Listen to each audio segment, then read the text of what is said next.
HSC পরীক্ষা ২০২৫। আজকে আমরা ইসলামের ইতিহাস ও সংস্কৃতি দ্বিতীয় পত্র সাজেশন নিয়ে আলোচনা করব, তাই ভিডিওটা কেন টেনে সম্পূর্ণ দেখবা।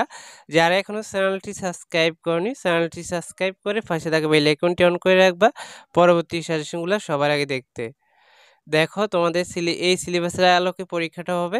তো প্রথম অধ্যায় ভারতে মুসলিম শাসন প্রতিষ্ঠা। তো এখান থেকে যে টপিকগুলো পড়তে হবে: মোহাম্মদ বিন কাসিমের সিন্ধু মুলতান বিজয়, কারণ ও ঘটনা ফলাফল, এই টপিক ভালো করে পড়বা প্রথম অধ্যায় থেকে। তারপরে গজানির সুলতান মাহমুদ সামরিক অভিযান চরিত্র ও কৃতিত্ব। তারপরে মুইজউদ্দিন মোহাম্মদ গুরি উত্তর ভারতে মুসলিম শাসন প্রতিষ্ঠার চরিত্র ও কৃতিত্ব। এই টপিকগুলো ভালো করে পর থেকে পড়ে নিবা প্রথম অধ্যায় থেকে। প্রথম অধ্যায় কেউ বাদ দিবে না, হ্যাঁ, এখান থেকে কোশ্চেন হবে, একটা বা দুইটা কোশ্চেন হয় প্রথম অধ্যায় থেকে। আরেকটা কথা বলে রাখি, তোমাদের তৃতীয় পরীক্ষা এখানে পুরোপুরি 100 নম্বরে, এমসিকিউ 30 আর হচ্ছে তোমাদের সিকিউ হবে 70 মার্কে, পুরোপুরি 100 মার্কে পরীক্ষা হবে এখানে তোমাদের।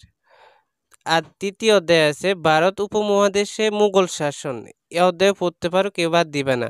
ভারতে মুঘল শাসন প্রতিষ্ঠা, বাবর চরিত্র কৃতিত্ব, তারপরে সম্রাট হুমায়ুন, তারপরে শেরশাহ, এগুলা পড়বা। সম্রাট আকবর, সম্রাট জাহাঙ্গীর, এগুলা পড়বা পর থেকে।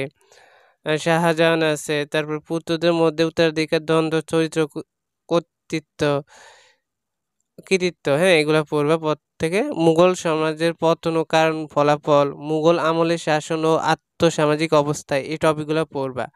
পঞ্চম অধ্যায় আছে বাংলার ইতিহাস পাকিস্তান আমল। তো এখানে অনেকগুলো টপিক আছে, এটা তোমরা বাদ দিতে পারো, এখান থেকে কোশ্চেন বেশি হবে না। ষষ্ঠ অধ্যায়, এখান থেকে কোশ্চেন হবে স্বাধীন ও সার্বভৌম বাংলাদেশের অভ্যুদয়, 1970 সালের সাধারণ নির্বাচন, তারপরে বঙ্গবন্ধুর 7ই মার্চের ভাষণ, বিশ্ববস্তুর তাৎপর্য, 25শে মার্চের কালো রাতের গণহত্যা ও স্বাধীনতা ঘোষণা, এগুলো পড়বা।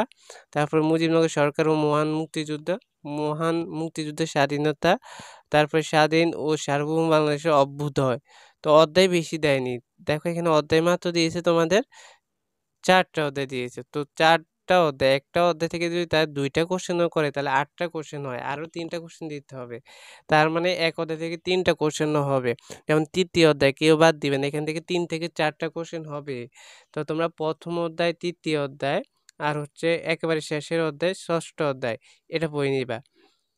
কেউ চাইলে প্রথম আর তৃতীয় অধ্যায় পড়লেও পড়তে পারো, হ্যাঁ, ওইগুলো না পড়লেও সারবে। প্রথম আর তৃতীয় অধ্যায় সিকিউ মানে সৃজনশীলের জন্য পড়তে পারো। এই টপিকগুলা পড়লে, যে অধ্যায় যে টপিকগুলো আছে এইগুলা পড়লে তোমরা সিকিউগুলা কমন পেয়ে যাবে। প্রথম আর তৃতীয় অধ্যায় পড়লে হয়ে যাবে। আর কেউ কোনো রকম রিস্ক না নিতে চাইলে ষষ্ঠ অধ্যায় যেটা আছে ওইটা পড়ে নিবা। মোট 3টা অধ্যায় পড়ে নিবা।